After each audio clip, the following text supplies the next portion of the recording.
এটা হলো ব্যান। এই মুহূর্তে সে এমন একটি রুমে আছে যেটা ধীরে ধীরে বন্ধ হয়ে আসছিল।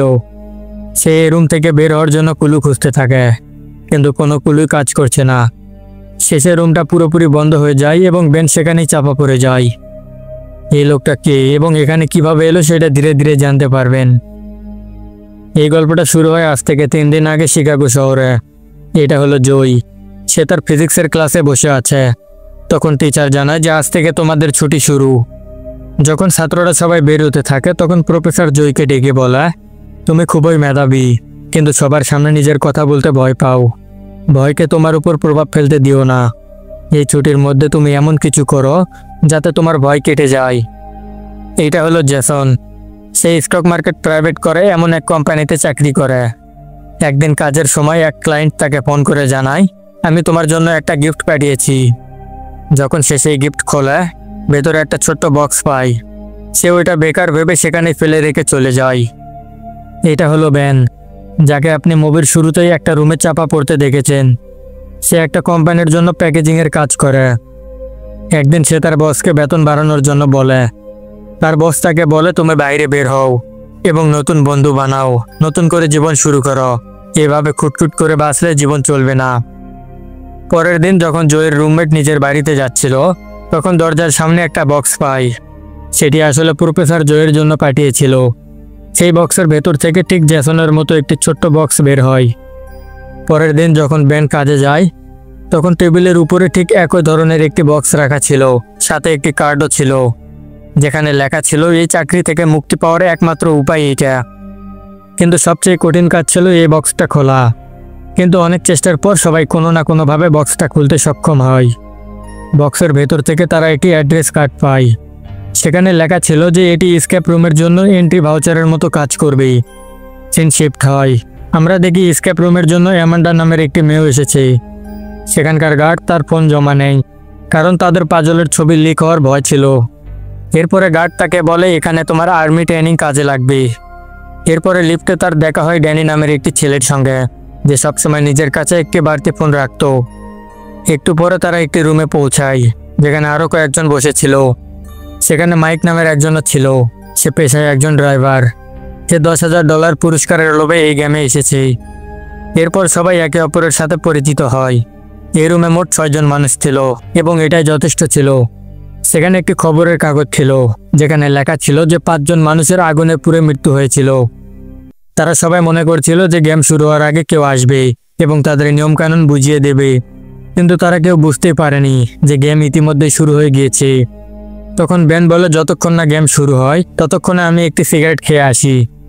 কিন্তু দরজা খোলার সময় দরজার হ্যান্ডেল দরজা থেকে আলাদা হয়ে যায়। তারা যখন হ্যান্ডেলটা আবার জায়গা মতো লাগানোর চেষ্টা করে, তখন ড্যানি বলে, এটাই হয়তো এসকেপ রুম, গেম হয়তো শুরু হয়ে গিয়েছে। এখন আমাদের এখানে কোনো ক্লু খুঁজতে হবে। এরপরে সবাই রুমের সব জিনিস খুঁজতে শুরু করে। মাইক একটা বইয়ের ভেতর থেকে স্ক্রু ড্রাইভার পায়। জয় সেই বইয়ের উপর কিছু কোড দেখতে পায়। যখন সে সেই কোড দরজার লকে ডায়াল করে, তখন রুমের ভেতরের হিটার মেশিনগুলো চালু হয়ে যায়। তখন তারা বুঝতে পারে না যে এখন কি করতে হবে। তাই সবাই কাচের দরজায় ধাক্কা মেরে চিৎকার করে বলে, আমাদের একটা হিন্ট চাই। তখন ভেতর থেকে এক মেয়ের আওয়াজ আসে, প্লিজ বসে থাকুন, খুব শীঘ্রই আপনাদের সাহায্যের জন্য কেউ আসবে। তখন বেন বলে, কেননা আমরা এই দরজাটাই ভেঙে দিই। ঠিক তখনই পিলারগুলোতে থাকা হিটার মেশিনগুলো চালু হয়ে যায়। হঠাৎ জয় একটা চাবি খুঁজে পায়। সেই চাবিটা ছিল ওই কাচের দরজার, যেখান থেকে এক মেয়ের আওয়াজ আসছিল। দরজা খুলে ভেতরে তারা একটা স্ট্যাচু দেখতে পায়। তখন আবারও সেই একই আওয়াজ শোনা যায়, প্লিজ বসে থাকুন, খুব শীঘ্রই আপনাদের সাহায্যের জন্য কেউ আসবে। ঠিক তখনই সেখানে রাখা ফোনটা বেজে ওঠে। জেসন ফোনটা রিসিভ করে। সেখানে একটি ভয়েস রেকর্ড শোনা যায়, সব রুলস ফলো করুন। কিন্তু সমস্যা হলো তাদের তো কোনো রুলসই বলা হয়নি। এমন সময় আরও একটা হিটার মেশিন চালু হয়ে যায়। এখন শুধু রুম নয়, চারপাশের পরিবেশও ভয়ঙ্কর গরম হয়ে উঠেছে, যার কারণে অ্যামান্ডা প্যানিক করতে থাকে। তখন জয় তাকে এক গ্লাস পানি দেয়। ঠিক তখনই জয় দেওয়ালে কিছু লেখা লক্ষ্য করে। এরপরে সে টেবিলে রাখা কোস্টারের উপর চাপ দেয়। কোস্টারে চাপ দিতেই একটি পেন্টিং উপরে উঠে যায়, আর তার পেছনে বের হওয়ার রাস্তা দেখা যায়। তখন সবার আগে জেসন ভেতরে যায় এবং বলে, আমি বের হওয়ার রাস্তা পেয়েছি। সে মাইকের কাছে সেই স্ক্রু ড্রাইভার চায়। তখন মাইকও ভেতরে গিয়ে স্ক্রু ড্রাইভার দেয়। জেসন সেটি দিয়ে ভেন্টিলেশন পাইপে লাগানো জালি খুলে ফেলে। এরপরে তারা অ্যামান্ডাকে ভেতরে পাঠায়। কিন্তু সমস্যা হলো যদি সবাই একে একে ওই পথে বের হতে থাকে তাহলে শেষে কোস্টারকে ধরে রাখবি। আর শুধু একটা নয়, সেখানে মোট 4টা কোস্টার ছিল। তখন জয় দৌড়ে গিয়ে একটা গ্লাসে পানি ভরে আনে। যখন সে সেই গ্লাসটা কোস্টারের উপর রাখে তখন সেটি অটোমেটিক চালু হয়ে যায়। তখন তাদের আরও 3টা গ্লাস পানির দরকার ছিল। সময় খুব কম ছিল, তাই এবার জয় সেই রুম থেকে বের হয়। এরপরে বেন আর ড্যানি বারবার গ্লাসে পানি ভরে কোস্টারের উপর রাখতে থাকে। সেখানে 3টা গ্লাস তো ঠিকই ছিল, কিন্তু 4 নম্বর গ্লাসটা তারা ভরাতে পারেনি, কারণ পানি শেষ হয়ে গিয়েছিল। এমন সময় গ্যাস স্টোভও চালু হয়ে যায়। তখন বেন একটা গ্লাসের ভেতরে নিজের সঙ্গে আনা মদ ঢেলে দেয়। গ্লাসটা ভরে যায় এবং ভেন্টিলেশনের দরজা আবার খুলে যায় এবং তারা দুজনে সেখান থেকে বের হয়ে বেঁচে যায়। সৌভাগ্যবশত কারোই মৃত্যু হয়নি। এরপরে সবাই এই অদ্ভুত গেম নিয়ে ঝগড়া করতে শুরু করে, কিন্তু জেসন বলে $10,000 ব্যাপার, আর আমি এত সহজে হার মানার লোক নই। এখানে আরও একটা দরজা ছিল। জেসন সেটাকে খোলার চেষ্টা করে। এইদিকে অ্যামান্ডা ড্যানির কাছ থেকে তার ফোন চায়, যাতে সে পুলিশকে ফোন করতে পারে, কিন্তু ফোনে কোনো নেটওয়ার্ক ছিল না। তারপর তারা সবাই সেই দরজার লক খুলতে কুলু খুঁজতে থাকে। সেখানে একটা বোর্ডে লেখা ছিল, তোমার নাম ইতিহাসে অমর হয়ে যাবে। ঠিক তখনই বেন সেখানে কিছু শব্দ লক্ষ্য করে। বেন সেই শব্দগুলো মিলিয়ে একটি নাম তৈরি করে, যে নামটা লকে বসানো হয়, এবং দরজাটা খুলে যায়। যখন তারা সবাই বাইরে আসে দেখে চারপাশে শুধু বরফ আর বরফ। এরপরে হঠাৎ করেই দরজাটা নিজে থেকে বন্ধ হয়ে যায়। তাদের বিশ্বাসই হচ্ছিল না যে এই বিল্ডিংয়ের ভেতরে এমন অদ্ভুত অদ্ভুত জায়গা আছে। টেম্পারেচার অনেক কম ছিল, যার কারণে সবাইকে প্রচণ্ড ঠান্ডা লাগে। এমন সময় ড্যানি সামনে এগোতে থাকে, কিন্তু হঠাৎ সে কিছুতে ধাক্কা খেয়ে পড়ে যায়। এটা ছিল এক বিশাল স্ক্রিন, মানে এই জায়গাটা ধোঁকা ছাড়া আর কিছুই নয়। ড্যানি তখন স্ক্রিনে হাত দেয়। ঠিক তখনই সিস্টেম চালু হয়ে যায়। তখন ড্যানি বলে, আমাদের দ্রুত কুলু খুঁজতে হবে। তখন সবাই চারিদিকে ছড়িয়ে জায়গাটা ভালোভাবে খুঁজতে থাকে। মাইক সেখানে একটি ফিশিং রড খুঁজে পায়। এদিকে জেসন বলে, আমি একটা দরজা পেয়েছি, কিন্তু এটা খোলার জন্য একটা চাবি দরকার। কিন্তু এবার একটা সমস্যা দেখা দেয়। সেটা হলো এখানে মানুষ ছিল 6 জন, কিন্তু তারা জ্যাকেট পেয়েছে মাত্র একটি। অ্যামান্ডা সেই একমাত্র জ্যাকেট জয়কে দিয়ে দেয়। এমন সময় ব্যানের পা বরফে ঢাকা ফিশিং হলে পড়ে যায়। সে চিৎকার করে বলে, আমি আমার পা অনুভবই করতে পারছি না। ড্যানি বলে, সম্ভবত পানির ভেতরে কোনো কুলু আছে। ঠিক তখনই মাইক ফিশিং রড নিয়ে সেখানে হাজির হয়। ব্যান তাকে খটকা দিয়ে বলে, তাহলে এখন তুমি এখানে বসে বসে মাছ ধরবি? তখন মাইক রেগে গিয়ে বলে, তুমি যদি আমার সাথে আর একবার এমনভাবে কথা বলো তাহলে কানের নিচে একটা গরম থাপ্পড় দিব। ঠিক তখনই জয় যে জ্যাকেটটা পরেছিল সেটার ভিতরে সে একটি কম্পাস খুঁজে পায়। সেই কম্পাসটা তাকে একটা বরফে ঢাকা ভাল্লুকের মূর্তির কাছে নিয়ে যায়। যখন জয় সেই ভাল্লুকের মুখে হাত ঢোকায় তখন সেখান থেকে একটি চুম্বক বের করে আনে। তারপর তারা সবাই চুম্বকটাকে ফিশিং রডের সাথে বেঁধে পানিতে ফেলে দেয়। পানির ভেতর থেকে তারা একটি লোহার ক্ল্যাম্প টেনে তোলে, যার ভেতরে বরফ জমেছিল, আর সেই বরফের ভেতরে ছিল একটি চাবি। তারা অনেক চেষ্টা করেও সেই বরফ ভাঙতে পারে না। তখন তারা ব্যানের কাছে তার লাইটার চায়। ব্যান লাইটারটা ছুঁড়ে দেয়। ড্যানি তখন লাইটারটা তুলতে যায়। ঠিক তখনই নিচের বরফ ভেঙে যায় এবং সে পানির মধ্যে পড়ে যায়। সবাই তাকে বাঁচানোর অনেক চেষ্টা করে, কিন্তু তারা বুঝতেই পারে না যে ড্যানি আসলে কোথায় হারিয়ে গেল। ব্যানের লাইটারটাও ড্যানির সঙ্গে পানিতে ডুবে গিয়েছে। এখন তাদের সামনে 2টি রাস্তা আছে। একটা হলো ড্যানির মৃত্যুর জন্য শোক পালন করা, আর অন্যটি হলো নিজের জীবন বাঁচানো। তখন জেসন বলে, যদি কারো হাইপোথার্মিয়াম হয় তাহলে তার মস্তিষ্ক কাজ করা বন্ধ করে দেয় এবং অদ্ভুত অদ্ভুত চিন্তা আসতে শুরু করে। তাই এই রোগে আক্রান্ত হওয়ার আগে নিজেদের এখান থেকে বের করে নিতে হবে। তারপর সবাই নিজেদের শরীরের তাপ দিয়ে বরফ গলাতে থাকে। এই কাজ করতে তাদের অনেক সময় লেগে যায়। শীত সহ্য করতে না পেরে মাইক অজ্ঞান হয়ে পড়ে। ঠিক তখনই জেসন বরফের ভেতর থেকে সেই চাবিটি বের করে আনে, কিন্তু সমস্যা হলো সে ভুলে গিয়েছে দরজাটা আসলে কোথায় ছিল।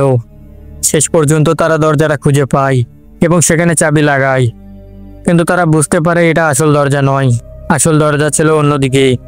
তারা সেই দিকে দৌড়াতে থাকে।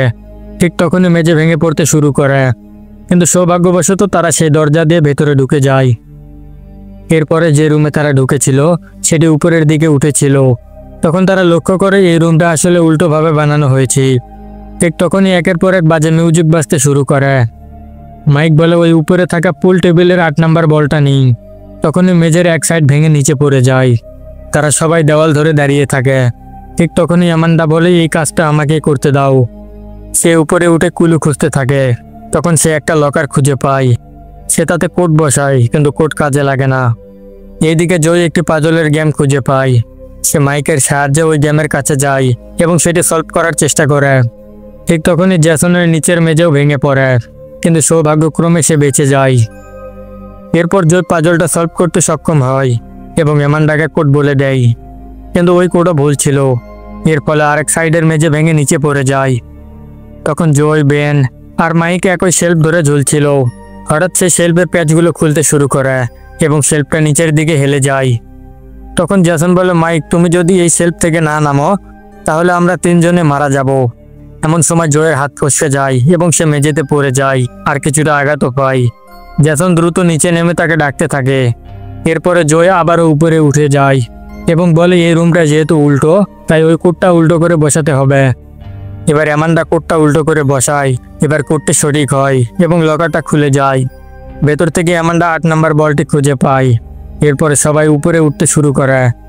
এখন অ্যামান্ডার কাজ ছিল 8 নম্বর বলটি তার জায়গায় বসানো, তাই সে পুল টেবিল ধরে ঝুলতে ঝুলতে সামনে এগোয়। কিন্তু ঠিক তখনই বলটা তার পকেট থেকে পড়ে যায়। অ্যামান্ডা দেরি না করে বলটা নিতে নিচে লাফ দেয় এবং সেটি তুলে জ্যাসনের দিকে ছুড়ে দেয়, কিন্তু সেই সময় মেঝেটাও ভেঙে যায়। অ্যামান্ডা তখন টেলিভিশনের তার ধরে ঝুলে পড়ে, কিন্তু তারটা খুবই দুর্বল ছিল, যার কারণে সেটি ছিঁড়ে যায় এবং সে নিচে পড়ে মারা যায়। এরপরে জ্যাসন দরজার উপরের হ্যান্ডেলে বলটা লাগায়, অর্থাৎ বলটা পুলের উপর নয় বরং দরজার উপরে বসাতে হতো। এখন সবাই সেখান থেকে বেরিয়ে যায়। অ্যামান্ডার মৃত্যুর কারণে জয় খুবই কাঁদতে থাকে, সে অনেক মন খারাপ করে। এবার তারা এমন এক রুমে পৌঁছায় যেটা তাদের অতীতের সঙ্গে যুক্ত ছিল। এরা সবাই আগে কোনো না কোনো দুর্ঘটনা থেকে বেঁচে গিয়েছিল। তাদের বিশ্বাস হচ্ছিল না যে যারা এই গেম তৈরি করেছে তারা কিভাবে জানলো যে আমরা আগে এমন জায়গায় থেকেছি। মনে হচ্ছিল তাদের সম্পর্কে সবকিছুই তারা জানে। এখন তারা দেখতে চাইছিল এই 4 জনের মধ্যে কে আসলে ভাগ্যবান। ঠিক তখনই একটা ঘোষণা শোনা যায়, খাওয়া দাওয়া আর ঘুমে কি জীবন, নিজের সীমা পরীক্ষা করো। তারপরে 5 মিনিটের কাউন্টডাউন শুরু হয়। এখন তাদের নিজেদের সীমা পরীক্ষা করতে হবে। ক্যামেরার মধ্যে তাদের উপর নজর রাখা হচ্ছিল, তাই জয়ী ক্যামেরাগুলো ভাঙার চেষ্টা করে আর অন্যরা কুলু খুঁজতে ব্যস্ত ছিল। জ্যাসন বুঝতে পারে যে 3 মিনিট পর রুমে বিষাক্ত গ্যাস ছেড়ে দেওয়া হবে। এরপরে তারা কিছু এক্সরে খুঁজে পায় যেখানে কিছু চিহ্ন আঁকা ছিল। বেন বুঝতে পারে যে এগুলো ইসিজি মেশিনের সাইন। তখন জ্যাসন সেই মেশিনটা খুঁজে বের করে। প্রথমে সে বেনের উপর ট্রাই করে। বেনের হার্ট রেট স্বাভাবিক ছিল। তারপর সে মাইকের উপর ট্রাই করার সিদ্ধান্ত নেয়। মাইকের হার্ট রেট একদমই হু হু করে বেড়ে যায়। তখন জ্যাসন বলে, আমাদের তোমার হার্ট রেট আরও বাড়াতে হবে। মাইক এতে রাজি হয় না, কিন্তু জ্যাসন জোর করে তার বুকে কারেন্ট লাগিয়ে দেয়। এরপর মাইকের হার্ট রেট 212 পর্যন্ত উঠে যায়। এরপরে জ্যাসন আবার একবার চেষ্টা করে, কিন্তু এবার চেষ্টা করতে গিয়ে সে মাইককে মেরে ফেলে। তাদের সময় ফুরিয়ে গিয়েছিল, তাই রুমের ভেতরে বিষাক্ত গ্যাস ছেড়ে দেওয়া হয়। তখন জ্যাসন নিজের মেশিনটা নিজের উপরে লাগায়। এবার সে বুঝতে পারে যে হার্ট রেট বেশি নয় বরং কমাতে হতো।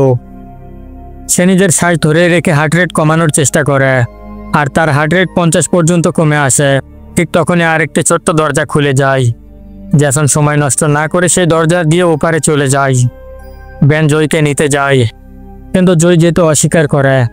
সে এখনো সেই রুমের সব ক্যামেরাগুলো ভাঙতে ব্যস্ত ছিল। বেন তখন চলে যায়। ঠিক তখনই দরজাটা বন্ধ হয়ে যায় এবং জয় অজ্ঞান হয়ে মেঝেতে পড়ে যায়। বেন জয়ের জন্য মন খারাপ করতে থাকে। জ্যাসন বলে এই সিদ্ধান্ত সে নিজেই নিয়েছিল। এবার তাদের সেই অদ্ভুত রুম থেকে বের হতে হবে। তারা সেখানে কুলু খুঁজতে থাকে। এমন সময় তারা একটি হ্যান্ডেল দেখতে পায়। তারা দুইজন মিলে সেই হ্যান্ডেলটা ঘুরায়। হ্যান্ডেলটিতে কিছু তরল পদার্থ ছিল যা তাদের হাতে লেগে যায়। এতে তাদের মাথা ঘুরাতে শুরু করে এবং সবকিছুই অদ্ভুত দেখতে লাগে। তাদের আরও কুলু খুঁজতে হয়। বেন রাগ করে দেওয়ালে পিটাতে শুরু করে। ঠিক তখনই সে একটি অ্যান্টিডোট খুঁজে পায়। অ্যান্টিডোট ছিল একটি, কিন্তু তারা ছিল 2 জন, ফলে তাদের মধ্যে হাতাহাতি শুরু হয়। তারা দুজনে একে অপরকে মারতে শুরু করে। এরপরে জ্যাসনের মাথা দেওয়ালের সঙ্গে ধাক্কা লাগে এবং সে অজ্ঞান হয়ে মেঝেতে পড়ে যায়। বেন দ্রুত নিজের উপরে অ্যান্টিডোট প্রবেশ করায়। এরপরে সে পুরোপুরি সুস্থ হয়ে যায়। এরপরে সে বের হওয়ার জন্য দরজা খুঁজতে শুরু করে। দরজাটি খুঁজে পেয়ে সে সেই রুম থেকে বের হয়ে অন্য রুমে ঢুকে পড়ে, যা আমরা মুভির শুরুতে দেখেছিলাম। এখানে একটি লক রাখা ছিল যার চারপাশে 10টি সংখ্যা ছিল। এখন এগুলোর মধ্যে সঠিক 4টি সংখ্যা লকের ভেতরে বসাতে হবে। ঠিক তখনই আমরা অন্যদিকে দেখি যে রুমে সেই গ্যাস ছেড়ে দেওয়া হয়েছিল। সেখানে 2 জন মানুষ পরিষ্কার করতে আসে। তাদের মধ্যে একজন আরেকজনকে জিজ্ঞেস করে, এখানে অক্সিজেন মাস্ক ঝুলে আছে, এটা কি করে সম্ভব? ঠিক তখনই জয় উঠে বলে, এটা দিয়ে শ্বাস নিচ্ছিলাম। এরপরে সে তাদের উপর ঝাঁপিয়ে পড়ে এবং তাদের মেরে অজ্ঞান করে ফেলে। তারপর সে তাদের বন্দুক নিয়ে রুম থেকে বের হয়ে আসে। অন্যদিকে সেই রুমে ব্যান ছিল। ধীরে ধীরে সেই রুম বন্ধ হয়ে যাচ্ছিল। ব্যান তখন জ্বলন্ত চিমনির ভেতরে প্রবেশ করে নিজের জীবন বাঁচায়।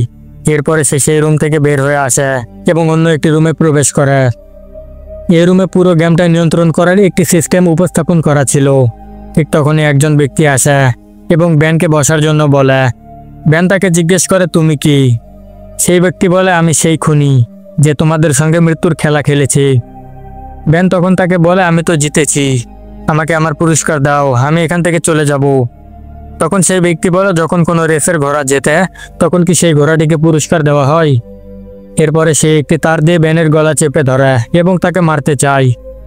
ঠিক তখনই জয় সেখানে আসে এবং ওই ব্যক্তিকে গুলি করে। সেই ব্যক্তি কোনোভাবে লুকিয়ে পড়ে। এরপর চুপচাপ জয়ের উপর হামলা করে, কিন্তু এবার ব্যান তার উপর আক্রমণ করে এবং সেই বন্দুক দিয়ে তাকে গুলি করে। এরপরে তারা দুজন সেই জায়গা থেকে বেরিয়ে যায়। এরপরে জয় ব্যানকে নিয়ে হাসপাতালে যায় এবং পুলিশকে সঙ্গে নিয়ে সেই বিল্ডিংয়ে আবার আসে। বিল্ডিংয়ের ভেতরে গিয়ে তারা কিছুই খুঁজে পায় না। দেখে মনে হচ্ছিল বহু বছর ধরে এই বিল্ডিংটি বন্ধ ছিল। জয় যতই পুলিশকে বিষয়টা বোঝানোর চেষ্টা করুক না কেন, তারা তার কোনো কথাই শুনতে রাজি হয় না এবং সেখান থেকে চলে যায়। এই ঘটনার 6 মাস পর জয় ব্যানকে দেখা করার জন্য ডাকে। সে তাকে জানায় যে আমাদের সঙ্গে যারা ছিল এবং যারা ওই গেম খেলতে গিয়ে মারা গিয়েছে তাদের মৃত্যু সব কিছুকে দুর্ঘটনা হিসাবে দেখানো হয়েছে। কেউ হার্ট অ্যাটাক করে মারা গিয়েছে, কেউ পাহাড় থেকে পড়ে মারা গিয়েছে, আবার কেউ পানিতে ডুবে মারা গিয়েছে। এইভাবে তাদের সম্পর্কে মিথ্যা খবর ছাপানো হয়েছে। এরপরে জয় বলে, আমি ওই গেম বানানোর কোম্পানির ঠিকানা খুঁজে বের করেছি, তারা ম্যানহাটনে আছে। পরের সপ্তাহে আমরা দুইজন সেখানে যাব। আমি দুইজনের প্লেন টিকিট বুক করেছি। ব্যান প্রথমে যেতে চায়নি, কিন্তু শেষ পর্যন্ত জয়ের জোরাজুরিতে সে রাজি হয়। পরের সিনে আমরা দেখি একটি প্লেনে একই রকম গেম চলছে। আসলে এটি কোনো গেম নয়, বরং গেমের টেস্টিং ছিল, যার মধ্যে থেকে কারো বেঁচে ফেরার সম্ভাবনা নেই। এটি বিশেষ করে জয় এবং ব্যানের জন্য তৈরি করা হচ্ছিল। এবার সেই গেম মেকারদের কোনোভাবে হোক তাদের এখানে নিয়ে আসতে হবে। তারপর এই গেমটি আবার শুরু হবে এবং এখানেই মুভিটি শেষ হয়।